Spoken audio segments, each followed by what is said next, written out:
YouTube's darkest videos number 9. Why did I just make that voice, bro? There's no save like Simply Save. Is that the overlay?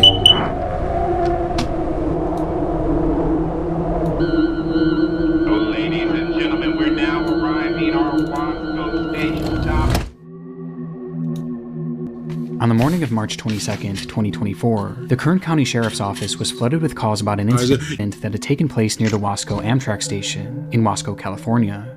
The incident involved a pedestrian who was reportedly walking dangerously close to an active train track before being struck by an oncoming locomotive. Y'all want lights off? A situation that authorities knew was likely unsurvivable. Police arrived at the scene shortly after 8 a.m. and were met with the bloody aftermath of the accident, as they found 48-year-old Horacio Ayala Penosa deceased on the tracks, with the force of the impact being so strong that his body was torn apart and scattered all throughout the area. The fuck? At first, it was believed to have been a clear-cut suicide, but after interviewing some of the witnesses, police learned that the man had never stepped in front of the train, and rather, he had actually been sucked underneath as a result of walking too closely, painting a clearer picture that this was all a tragic accident. But as police were conducting these interviews, one strange detail kept coming up, as apparently, Horatio wasn't the only one on the tracks around the time of the incident, with there allegedly having been one other man standing nearby, a man who took off shortly after Horatio had been killed. And strangely, witnesses believe they saw the man reach down and pick something up before leaving. For the officers on the scene, finding this man became the next obvious order of business, but by this point, he had already found himself a few blocks away, where he was spotted by a group of construction workers. The group watched as the man walked towards them, appearing to hold some sort of large item in one of his hands, the same item that had been taken from the train tracks. And the closer he got, the clearer it became what exactly this thing was. It was a human leg. The f, man, you on some Dahmer shit.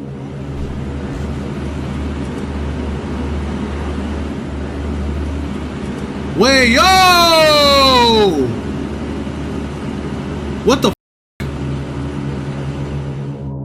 For some inexplicable reason, when the train had dismembered Horatio, I do know what's going on. This man had run over and picked up his leg, and he was now waving that leg on the sidewalk of a nearby road, with the construction crew claiming that he had been banging it against the fence as he walked towards them, and at one point had even struck the leg against one of their machines. Upon the realization, a wave of fear washed over the group, as they were unsure what this man had done to get this leg, or what he would do next, though that was something that even the wildest of imaginations could have never predicted. Bro, that's what I'm saying, man. Hey, Nigga's a weirdo. As the man looked down at the leg and began eating Is he up the fat? as the workers watched on in horror. Officers arrived on the scene immediately. TBG, think of the 4 months, bro. When they asked the man what he was doing with the leg, he explained that it belonged to him and that he was taking it to a nearby hospital to have it reattached. But it was obvious to everyone there that this man wasn't missing any of his legs, he's on fat, bro. with the officers having to go as far as to prove it to him by making him roll up the sleeves of his pants and touch both of his legs. His explanation was completely nonsensical, and obviously didn't account for the fact that he was literally eating the leg just minutes before, leading to officers immediately placing him under arrest. His name was Resendo Tejas, a 27-year-old man who had been experiencing homelessness and had been living on a street near the train tracks, with police determining that he did in fact have nothing to do with the actual death of Horatio. He just so happened to be near the tracks at the time, where he would first witness the accident, and then, for some unknown reason, take Horatio's leg and start eating it. It appears as though this was the result of a combination of both drugs and alcohol, as he was found carrying narcotics when he was taken into custody, and he had just been captured by security cameras purchasing alcohol at a nearby liquor store just hours before the incident. But what's so interesting about this footage is just how normal Resendo seems. In fact, the people working there knew him quite well, as he stopped in almost daily, where he was described as being polite and ordinary, including on the day of that incident. In fact, it said that at first the shop owners didn't believe that Resendo could have possibly done this, but it seems that whatever substances he had taken that day had changed him. Resendo Tejas was charged with 2 counts of removal of human remains and 1 count of destroying. Did I just break my chair?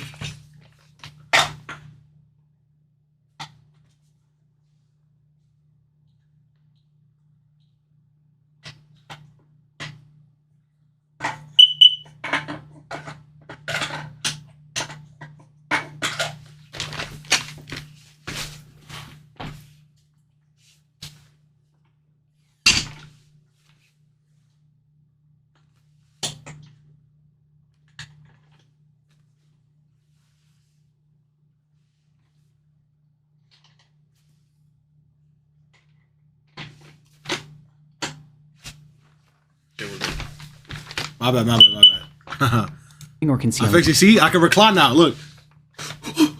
I was smelling this bitch. I gotta chill. All right. Oh, this comfy. Evidence, as well as It is resisting comfy police as officer, shit. and was sentenced to 1 year in prison after pleading no contest, reclining in this bringing this bitch. absurd case to an end. However, his unsettling behavior will forever live on in one of YouTube's darkest videos. Fun of Halloween should not include mischief.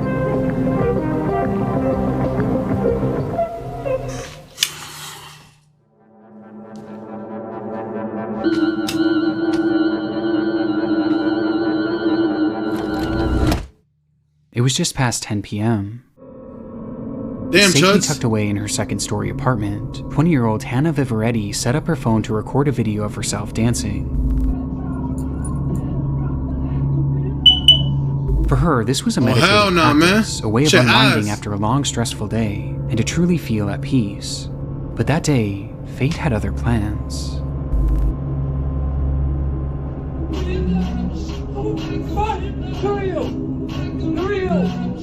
What the man? As Hannah was dancing, something off-camera caused her to stop dead in her tracks and yell, "Who are you?" It was a man whom Hannah had never seen before, standing in the doorway of her balcony, which again was on the second floor, meaning that man had climbed up, cracked open the door, and was now standing in her home staring at her, quietly muttering nonsensically with a big grin on his face. Who are you? Who are you? Please get off. Hannah stopped the music and again asked, "Who are you?" Now her ass really locked in. She stopped all that dancing. Like, Please get out. No, this is why please you get need a out. gun in your house. Yes.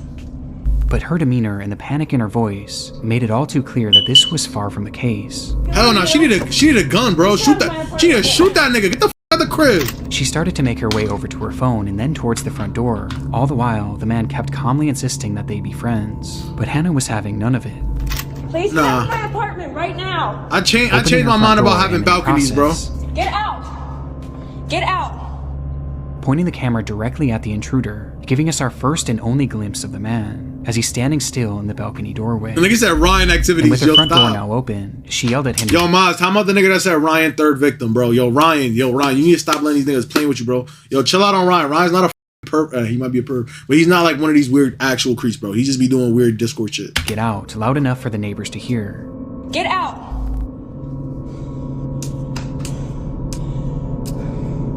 Which finally caused the man to retreat. As it turns out, Hannah did actually know who this man was, at least vaguely, as he lived in the same apartment complex, but he Nah, never actually what the spoke to fuck? her. He would always just stare and smile, making it apparent that he had some sort of sick interest in her. As for why he entered her home that night, it's fairly obvious that his intentions were incredibly sinister, with Hannah recalling that during the entire experience, his hands never left his hoodie pocket, making her wonder if he was holding onto some sort of weapon that he may have been planning to use on her. But thankfully, because of her swift reaction, we'll never truly know what he had planned that night. Days after the incident, police would arrest 36-year-old Angel Moses Rodriguez. Yo, this nigga kind of look like Ryan. What the f, man?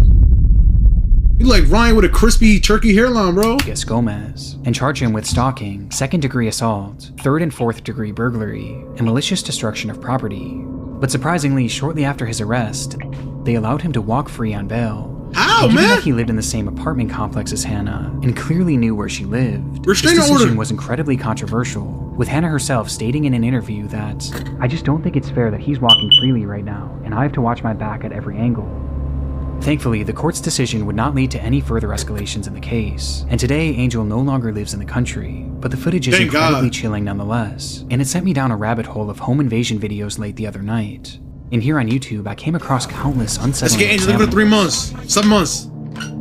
One such example comes from Saratov, Russia, and shows a woman moments after being awoken by the sound of knocking as she lay in bed in her apartment. It was around 4:30 a.m., which was already unusual enough, but things became downright horrifying for her when she realized that the knocking wasn't coming from the door, it was coming from the window. Oh, hell no. Now he's wildin'. He would have had to eat the grip. Oh, you would have got Outside the... of her window was Ooh! a man banging his head against the glass over and over again. And equally as disturbing, this woman's unit wasn't on the first floor. She was 2 stories up, and she didn't have a balcony. Across the street, a neighbor filmed the incident as it happened, showing us that the man was standing on one of the building's gas pipes while he continued to strike the window. Eventually, these hits grew so forceful that the glass started to break, and his head began bleeding profusely, finally leading to the man stopping, but not in the pursuit of entering the home. Oh God, he would have ate the G. On my life. On my life, he would have. I'm not even trying to say what would have happened to him if he came to my crib. Oh hell no, man. He gonna kill me. He not playing no games.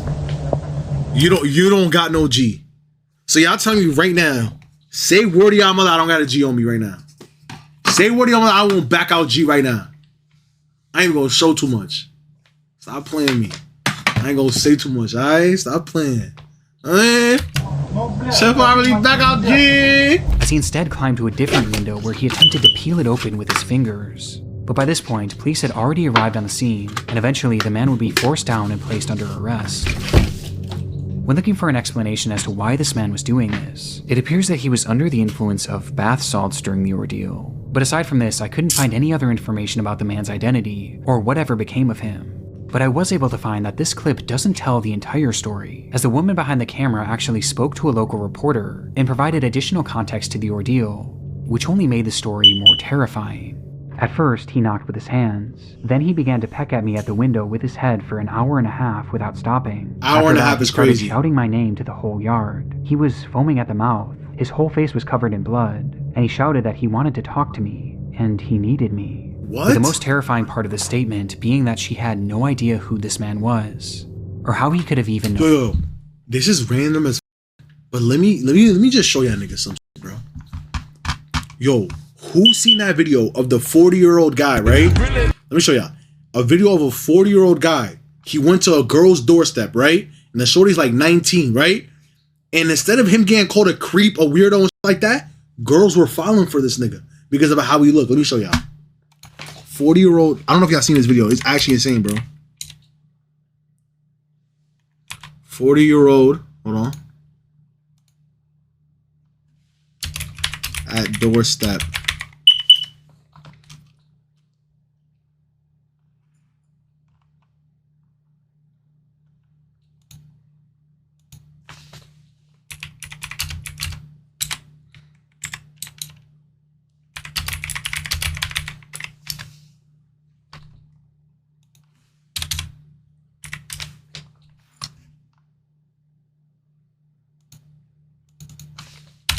Why is it not popping up? This shit had like 13 million views, bro.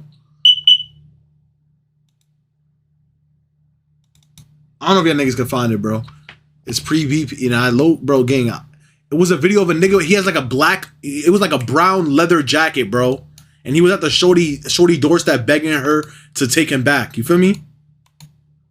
It was my dad, demon. Yeah, hi. If you attract enough, you can do weird shit. But that's what I was trying to explain, bro. Because this right here, he's obviously cooked, you feel me?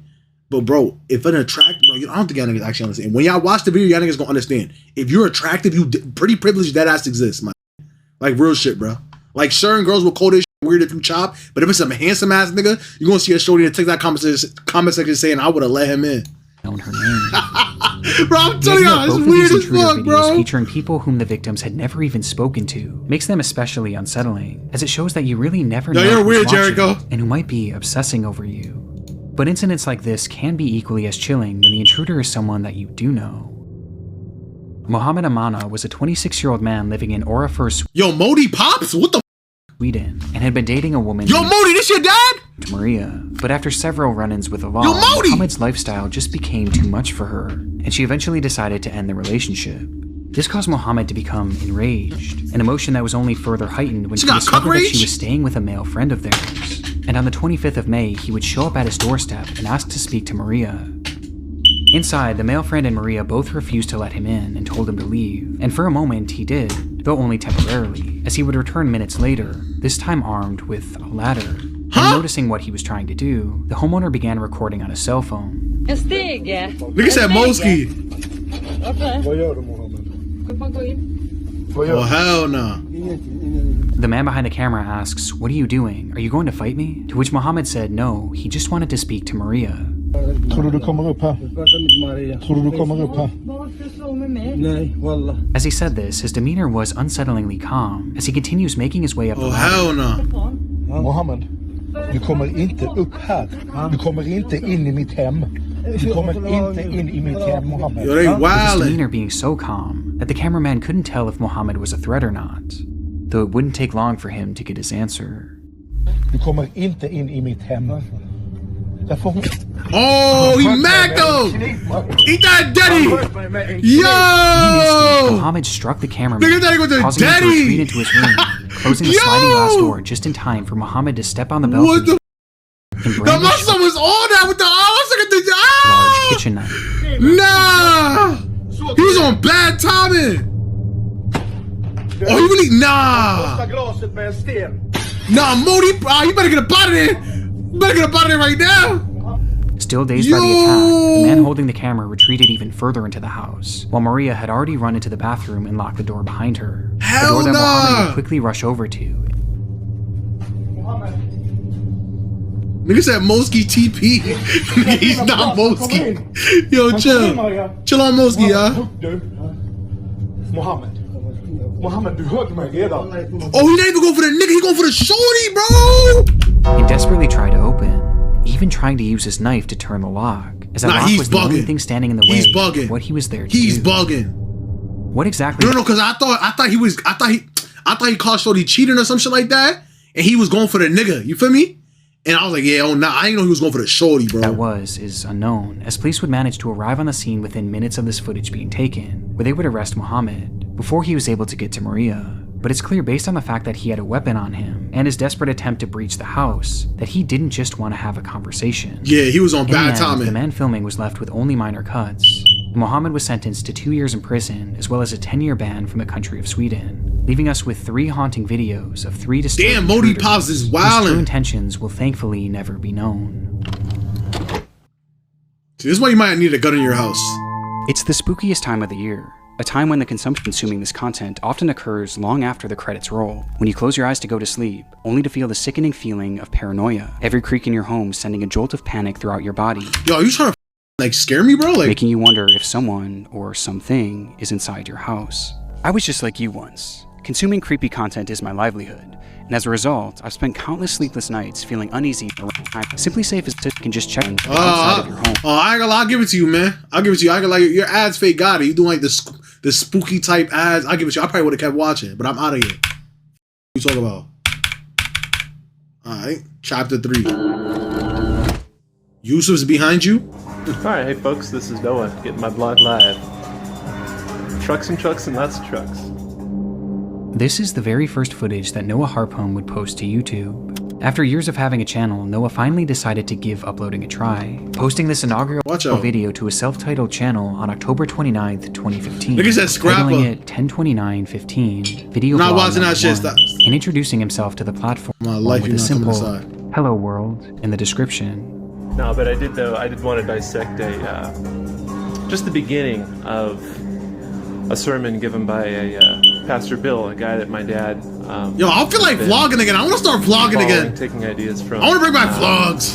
For 10 years at least. He do like Brian Moser. His family, 2 kids. In the video, Harpham paces throughout his home and discusses a priest named Pastor Bill, whom he believed was influencing his father and his family, and clearly not in a good way.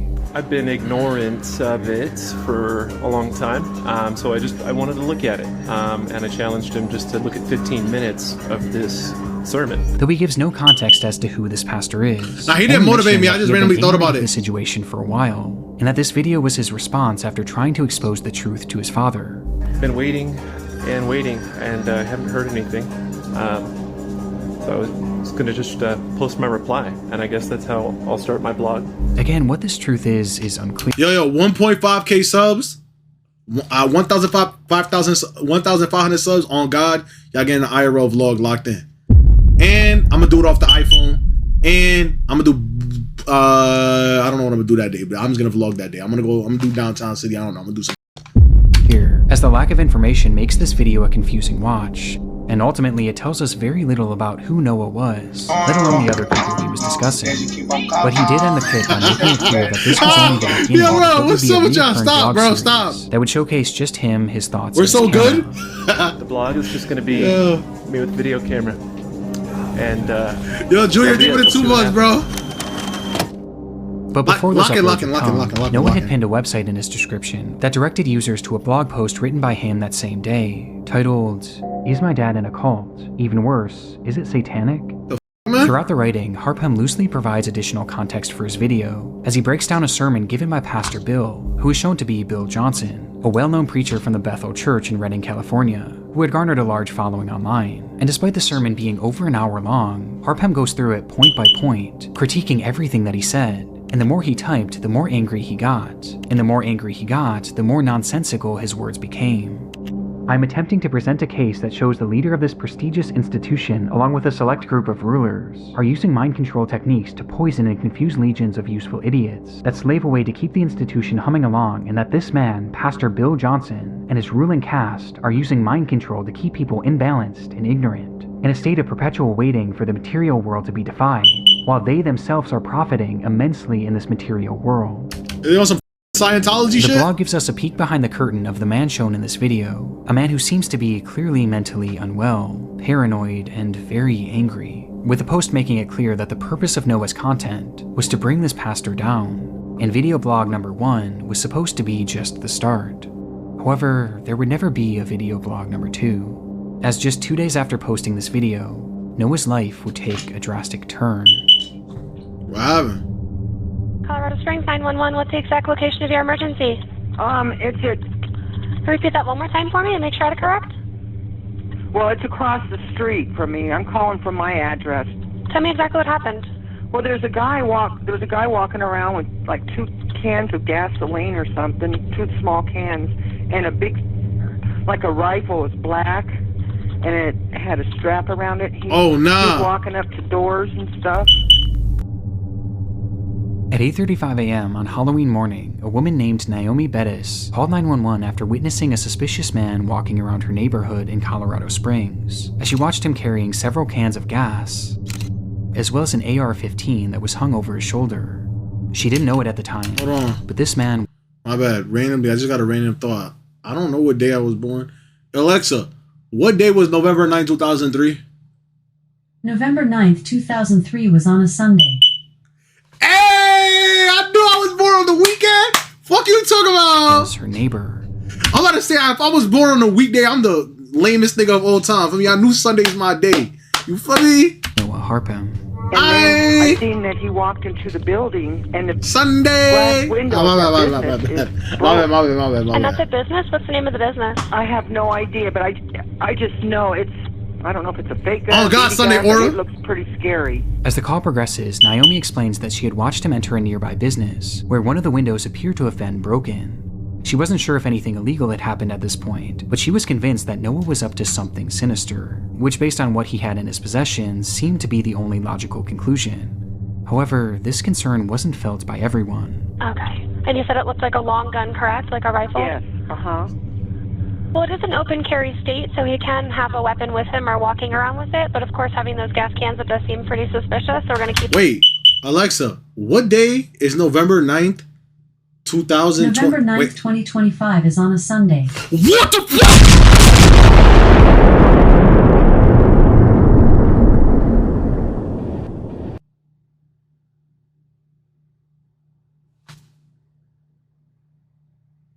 Nah, that's crazy. That's crazy. That's crazy. That's actually crazy. Haha, that's crazy. That's crazy. I'll go in for that. Okay, and the window's broken to that business downstairs, so. Right. And you said he's now upstairs, correct? Yes. And are you or anyone else in immediate danger? No. Okay. As the operator seemingly brushed aside the incident, stating I that turned she was only 21 on a keeping the call going Sunday! because the gas cans could be suspicious. 22. However, even with that, the report still wasn't taken seriously, as the dispatcher hung up on her shortly after, before dispatching one single officer to the scene, an officer that never even made it there, as just moments later he was called off and sent to what was deemed to be a more pressing scene at the local senior center. My bad, I'm locked in. Naomi's concerns were completely ignored. But despite this, she continued to watch out her window, waiting to see what Noah would do next. What are you doing, Noah? 4 minutes after her call with Fucking police creep. ended, and 10 minutes after first reporting Noah's behavior, Naomi would dial 911 once again. Only this time, her demeanor was far different. I just called a few minutes ago and the guy came back out and he fired a gun at somebody and he's laying on the street dead. Yo! Oh my God. You sent an ambulance too. Naomi's worst fears had come true, as she frantically told dispatch that the man carrying the gun had just shot and killed someone outside of her home. Oh my God. Okay, calm down, okay? Stay with me. I'm just putting that into the call. Is anyone in immediate danger? No, that I can see or no. In response, the operator bizarrely asks if anyone else is in danger, but Naomi, likely in a state of shock, answers no, before immediately realizing that Noah was heading in the direction of Platt Avenue, which was known to be a busier neighborhood. Maybe on Platt Avenue there might be people in danger.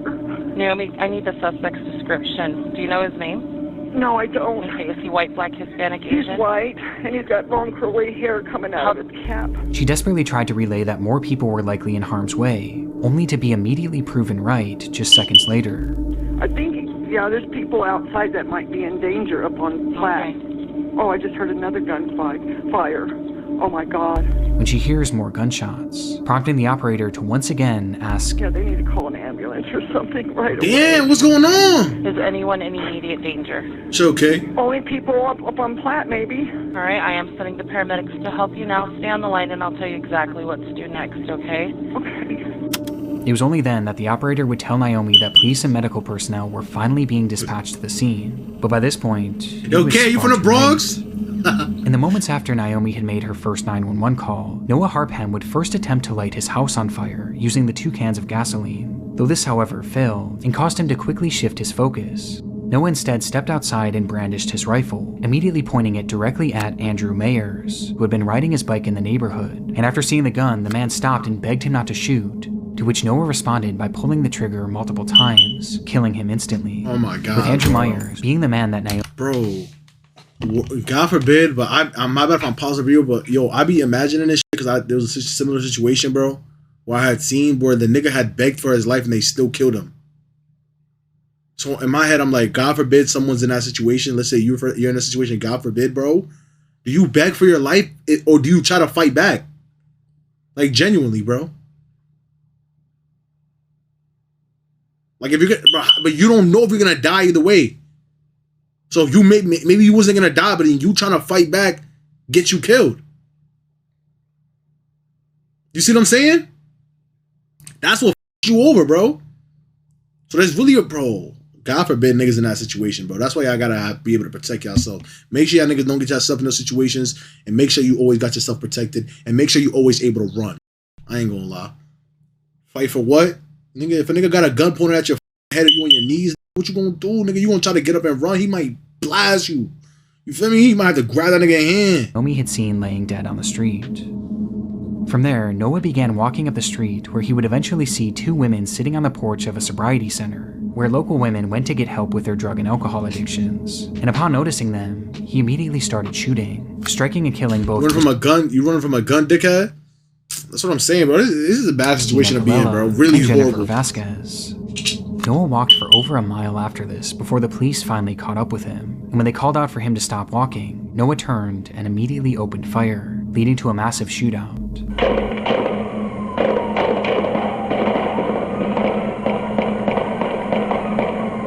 Nah, they was really up in that.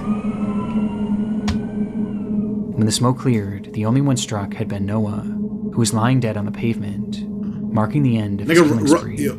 Damn, rest in peace, Noah. The investigation that followed revealed that Noah had never even met any of the 3 people he killed that day. They were all total strangers, leaving the question, why had he done it? Wait, no, not Noah. I'm talking about the niggas. Rest in peace to all those guys that died, bro.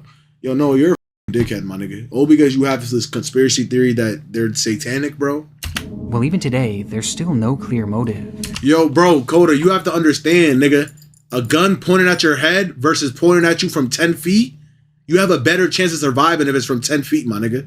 A nigga can have shitty ass aim. Instead of getting hit in your head, he might not get a headshot. He might get a leg shot. You get what I'm saying? You might not even know that you hit. You might have made it out of there. You know what I'm saying? Versus having a clear angle at your dome, nigga. You're not surviving that, bro. That's why I think running is better, bro. With this appearing to be a completely random and senseless act, but looking at his final and only posts online, Noah was clearly very angry and seemed to be mentally unwell, which was corroborated by testimony from his parents, as they later claimed that he had anger issues and suffered from drug addiction and bipolar disorder. But what's so unusual about this to me was that this video was published just 2 days before the killings. Noah, fuck you, not nigga. Meant to be a one-off post. Nigga. It was something that he seemed genuinely excited to continue, yet not even 48 hours later, he resorted to this. What happened in that time frame? Like, why he, like, bro? Why he did this, bro? Like, forever. And I can't help but wonder how differently this all could have gone if that initial 911 operator. Yo, DeMarcus, never say that again on God. I'll get you timed out. Never ever say you pray to me, bro. Don't ever say that, bro. Didn't start for a full 10 minutes after she started that call, which would have been more than enough time for police to intervene. But instead, Noah was given all the time he needed to end 3 innocent lives.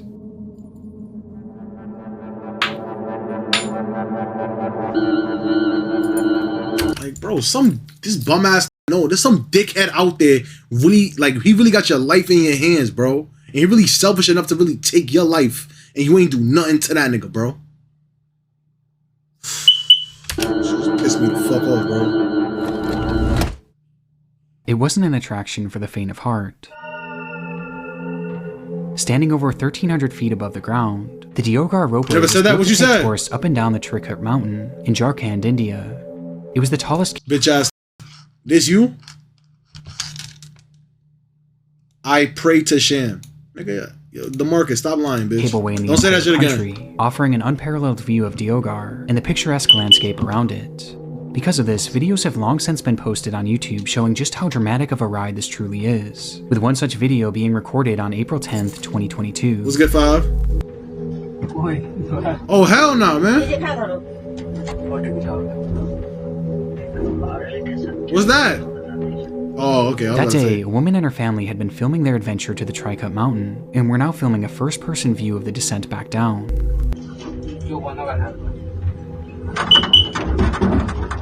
Oh, hell no, man. You can never pay me to do this shit.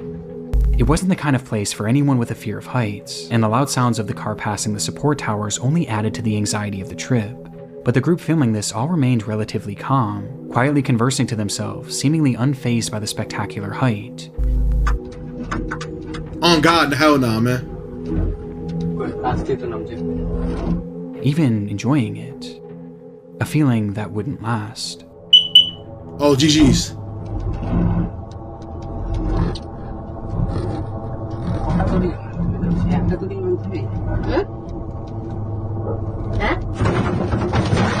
Oh, Cody, you still doing this, huh?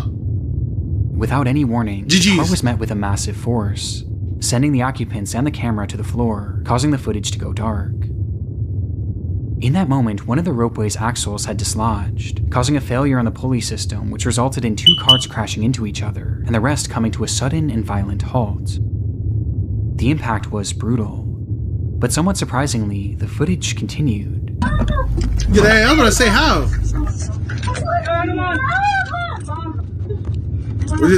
Did they fall out the shit, or they just like they still in the car or bus or whatever that is, cart? Showing just enough to reveal that the ropeway and the cabin these people were in were both still intact. Okay. Before the recording came to an end. This group had survived the impact, but the nightmare was far from over. Huh? News of the collision quickly spread throughout the region, leading to the scene being flooded with rescuers and news crews alike, with everyone trying to figure out what exactly was happening, and the initial prognosis was grim. In the impact, 1 man in a separate car had been killed, and many others were left injured. And making matters worse, due to the broken axle, the ropeway was now no longer operational, meaning that the 70+ people spread throughout the various cars were now stuck, some of whom were still suspended over 1,000 feet in the air. It was going to be an incredibly difficult rescue operation, just given the height of the ropeway alone. And ultimately, it was determined that the Indian Air Force would utilize their special top-of-the-line helicopters to fly over the cars and lower down ropes with harnesses attached to them for survivors, who then would strap themselves in and be hoisted up to the helicopter above using an electronic winch. It took hours for them to even make their first attempt, before finally trying their approach on a middle-aged man, who slid on his rescue strap and was then slowly pulled up towards safety. Are they Indian? Yeah. Actually, I don't know. They could be Bengali. They could be from, I don't know, Nepal. I don't know where they from, man. Yo, Myron, why are you Myron, you're literally half Indian, bro. Why are you calling them stinky, nigga? The footage of this is horrifying. These people were already over 1,000 feet in the air when their cars got stuck, and now bro, Indian people do not stink, bro. Tethered only by a single rope and a safety myth. harness. Worst of all, it was a particularly windy day, which was made worse by the swirling of the helicopter blades, a combination that caused the man to start swinging wildly from side to side as he hung onto the rope for dear life.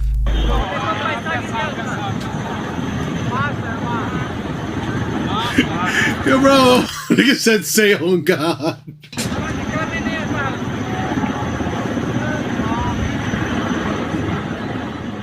It was a grueling journey up, but finally, the mostly are Arab, they're not Indian. And with safety just a few feet away, he instinctively reached his arms above his head in an attempt to grab onto the helicopter, a decision that would have disastrous effects. Wrong, I'm African, nigga. Wrong country, bro. Wrong continent, gang. It was a grueling journey up, but finally the man reached the aircraft, and with safety just a few feet away, he instinctively reached his arms above his head in an attempt to grab onto the helicopter, a decision that would have disastrous effects. Okay, I'm not gonna lie, I will say this though. So, my bad if I keep pausing, but yeah, that is a fact. I don't think I've ever seen any other country do a poop a festival. I've never seen a country do a poop festival except for India. That's the only country I've ever seen do it, bro. His harness slid upwards and was pulled over his shoulders and then over his arms before eventually landing in his hands. Meaning the only thing left because they doing poop fights. Holding him up was his own grip as he clung to the now useless harness. Yo, nigga throw some poop at me over there, I'm a volley. Bro, For a full minute, he dangled there, just inches away from rescue. Meanwhile, the rescue crew searched the craft for something they could use to safely hoist him in. What's good, Zan? What's good, fatty? Before they got the chance. My fresh, oh my bad, I thought you called me fat ass. Yo, what's good, fresh? My fresh go. I ain't gonna lie, yo, appreciate you, my brother. Yo, I don't want to say you fresh, my nigga, but you decent though, you decent. Oh, grab that nigga up, you weak ass niggas! The man slipped out of his harness, momentarily catching himself on the side of the helicopter itself. But by this point, his strength was gone, and seconds later, his grip would fail for good. Oh, GG's. No, bro. Bro, you're not strong enough to get him? Grab him! Causing him to plummet approximately 2,000 feet to the ground below. Oh, GG's, killing him instantly. GG's, my nigga. For those waiting to be rescued, the sight was especially horrific, as they watched the man who they thought had made it to safety fall to the ground. Sam got Oklahoma got Pooh Festival Sunday. The fear they must have felt knowing that soon it would be their turn is unimaginable. After this, the rescue crews began making tweaks to their operation, which started to lead to a few attempts going off without a hitch. But the entire process was incredibly slow, as a full 24 hours would pass before 60-year-old Shubha Devi would finally get her chance to be removed from the car. And as she started her ascent up to the helicopter, the wind also caused her to start swinging wildly. So wildly, in fact, that the winch used to lift her suddenly stopped working, leaving her hanging there, only moving side to side rather than up towards safety. As she hung there, rescuers on the helicopter frantically tried to figure out what the problem with the winch was. But before they could ever get their answer, the rope suddenly snapped, causing her to free fall to the ground below. Nah, bro. It came without any sort of warning, and from what I can find online, there isn't a definitive answer as to how this happened. But either way, it resulted in Shubha's tragic death. Yo, they can't physically pull a rope? 48 hours for the last of the survivors to be rescued and finally brought to safety, an unimaginable amount of time in an unimaginable position, with survivors having to watch two people fall to their deaths before them, unsure if they too were going to meet the same fate. Bro, Chad, you know what this reminds me of, bro? Y'all remember the submarine situation?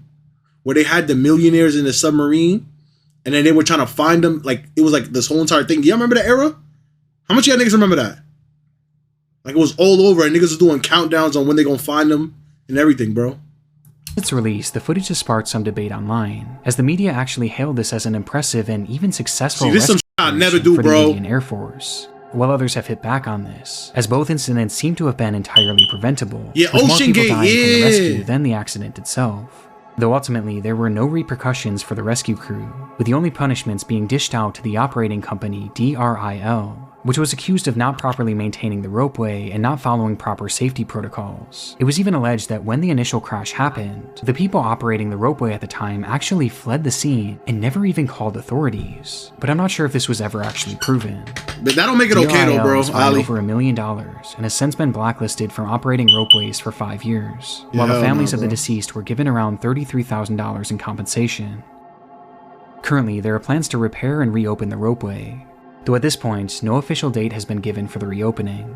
You're not funny, Tokyo.